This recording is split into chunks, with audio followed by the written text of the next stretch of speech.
Dans une précédente vidéo courte, je vous dévoilais le secret concernant les difficultés que vous rencontrez lorsque vous voulez changer quelque chose dans votre vie. Lorsque vous voulez améliorer votre quotidien, apaiser vos émotions, soigner votre corps, guérir vos relations de travail, familiales ou amicales, et tout ce qui vous fait souffrir, vous vous heurtez à une difficulté majeure, rien ne change. Et pourtant, vous faites votre pratique quotidienne de Reiki, vos autotraitements, vous activez vos symboles de protection. Et tout dépité, vous me dites, mais pourquoi rien ne change? Mais pourquoi est-ce que je souffre toujours de la même chose? Mais pourquoi est-ce que je continue d'être aussi impactée lors des conversations avec ma famille? Je vous propose de développer ce sujet dans cette vidéo afin de vous aider à comprendre ce qu'il se passe dans votre cerveau et vous aider à opérer les modifications nécessaires afin d'y arriver. Je tiens ici à remercier le Dr Joe Dispenza car je me suis basée de son travail et de ses analyses pour cette vidéo. Et tout d'abord, posons-nous la question, qu'est-ce que le changement? Le changement consiste à modifier un présent désagréable pour un avenir meilleur. Nous avons tous entre 60 000 et 70 000 pensées qui viennent spontanément dans notre tête tous les jours. Qu'on le veuille ou non, rien ne peut empêcher une pensée d'arriver. Mais que se passe-t-il après? Heureusement, la plupart des pensées vont et viennent, s'en vont et reviennent, sans laisser de traces apparentes. Et heureusement, comme je le disais, car sinon vous auriez l'impression de devenir complètement fou si vous vous attardiez sur toutes vos pensées. Imaginez un peu, 60 000 pensées si vous vous y attardiez. Qu'est-ce que cela donnerait?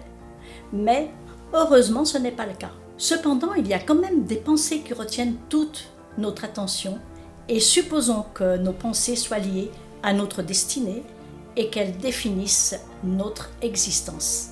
Eh bien, la mauvaise nouvelle, c'est que 90% de nos pensées sont les mêmes que celles de la veille. Donc, si nos pensées sont liées à notre avenir et qu'elles sont identiques à celles de la veille, il est logique de croire que notre vie changera très peu. Pourquoi? Eh bien parce que les mêmes pensées mènent aux mêmes choix. Les mêmes choix mènent toujours au même comportement.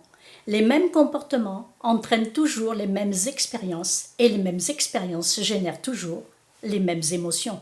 Et nous nous retrouvons avec le fameux cercle vicieux. Les mêmes émotions influent sur les pensées et nous nous retrouvons avec les mêmes pensées que d'habitude qui mènent au même choix et ainsi de suite. Donc rien ne changera dans notre vie car notre vie entière est basée sur nos pensées, que ce soit notre biologie, nos comportements, nos opinions et nos émotions. Et ces pensées, comportements et émotions constituent notre personnalité qui est liée à notre réalité personnelle qui, elle, ne changera jamais si nous persistons à entretenir les mêmes pensées. Alors, me direz-vous, d'où vient le problème? Eh bien, le problème est neuronal si on se réfère à la règle de Hebb.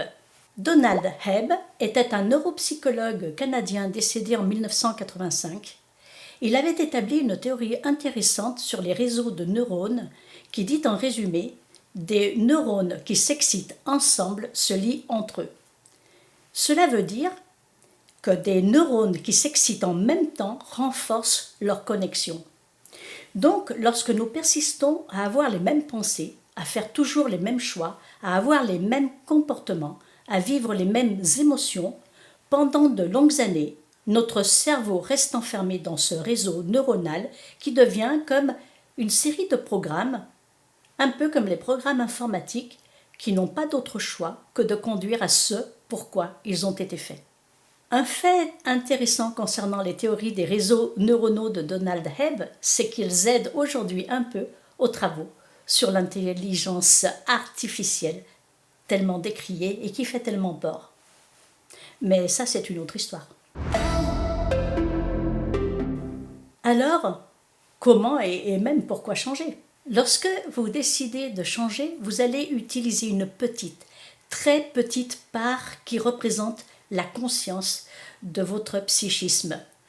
pour aller à l'encontre de ce que vous avez mémorisé inconsciemment et essayer de contrer votre logiciel personnel.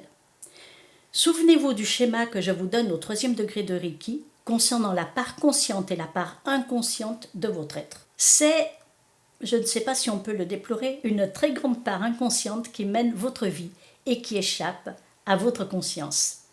Donc, vous aurez beau être optimiste, répéter des affirmations positives, votre corps aura été conditionné et votre cerveau programmé pendant trop longtemps pour que cela puisse changer quelque chose.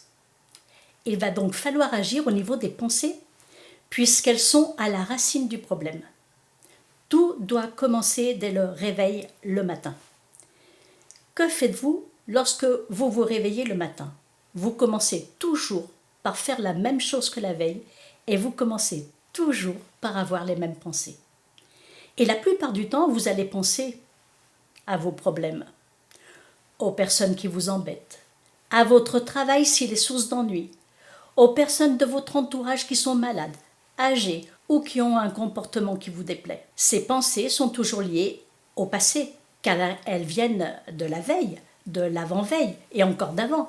Et donc, vous croyez pouvoir changer votre avenir alors que vous êtes bloqué dans le passé. Votre passé, dans ce cas, sera toujours votre avenir tant que vous resterez bloqué dans le passé. Et le problème, c'est qu'une expérience douloureuse aura laissé un souvenir dans votre cerveau et la plupart du temps, vous continuez de souffrir à cause de cette expérience douloureuse, pensez-vous? Mais non, en fait. Ce qui vous fait souffrir aujourd'hui, c'est simplement le souvenir et non l'expérience. Et ce souvenir se présente sous forme de pensée et d'émotion. Si vous voulez vraiment changer, vous devrez être plus fort que votre corps qui ressent l'émotion et que votre cerveau qui pense l'expérience. Vous devrez toujours trouver le moyen de dépasser tout ce à quoi vous croyez. Vous devez trouver la force et la volonté de déprogrammer votre logiciel personnel de pensée, de croyances et d'émotions. Et je vous le dis tout de suite, ce n'est pas facile et cela demande du courage. Car il va falloir que vous cessiez d'être la victime de l'inconscient programmé qui dirige votre vie. Il va falloir le décider. Je ne suis pas une victime. Car si vous voulez changer quelque chose à votre vie, c'est que votre vie, telle qu'elle est, ne vous satisfait pas. Sinon, ne changez rien. Alors, comment faire? Vous devrez commencer par cesser de croire que tous vos problèmes viennent des autres. Car cela revient à dire que vous avez délégué à d'autres le pouvoir de diriger votre vie. Si les autres dirigent votre vie, vous n'avez plus de libre arbitre. Vous devrez arrêter les actions quotidiennes que vous faites en mode pilotage automatique, les routines qui vous rassurent tellement, car elles vous maintiennent dans un confort connu, désagréable bien souvent, mais connu. Vous devrez observer vos pensées et vos propos et arrêter tout de suite dès que vous commencez à rejeter la faute sur un autre en ce qui concerne votre souffrance.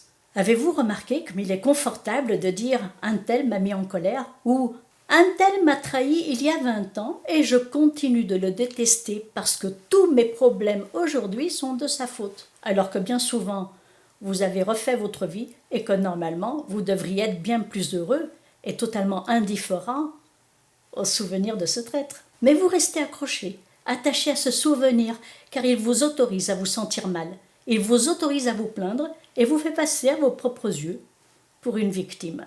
Décidez de ne pas commencer par ouvrir le smartphone dès la première heure si c'est ce que vous faites d'habitude. En un mot, changez vos habitudes quotidiennes par quelque chose de totalement nouveau. Et pour les pensées, je ne préconise qu'une seule chose, réciter les 5 idéaux en conscience le plus souvent possible dans la journée. Commencez dès le réveil, avant qu'une pensée arrive dans votre tête. Dès que vous dites « je me libère », le début des 5 idéaux, vous voyez bien que vous reprenez votre vie en main. Vous voyez bien que rien d'extérieur à vous ne peut vous affecter si vous ne l'autorisez pas. En conclusion, si votre vie ne vous satisfait pas, que vous vivez en mode souffrance émotionnelle insupportable, vous devez changer. Vous ne pouvez pas passer votre vie à vous plaindre de souffrances que vous avez vécues dans le passé avec un rayonnement au présent, sinon cela va continuer aussi dans le futur et toute votre vie. La souffrance vécue au présent est souvent due au souvenir passé, et le souvenir n'a de pouvoir que celui que vous lui accordez. Il y a des moyens pour cela. Modifiez votre routine quotidienne pour faire des choses inédites. Modifiez vos pensées dès qu'elles s'imposent à vous pour incriminer les autres. Prenez conscience que votre souffrance actuelle n'est que le reflet d'un souvenir douloureux qui n'a fait que s'amplifier avec le temps et qui va continuer si vous ne l'arrêtez pas. Récitez les 5 idéaux du Reiki quotidiennement pour remplacer vos pensées récurrentes par de nouveaux messages afin de déprogrammer votre logiciel personnel. Vous pourrez ainsi nettoyer vos neurones des mémoires qui ne servent plus à rien. Et surtout, cessez de vous considérer comme une victime des circonstances extérieures. Voilà les amis, j'espère que vous aurez des réponses grâce à cette vidéo que vous pouvez partager en toute liberté avec les personnes qui, selon vous, pourraient être intéressées. Et moi, je vous donne rendez-vous pour une nouvelle vidéo prochainement. À bientôt. Au revoir.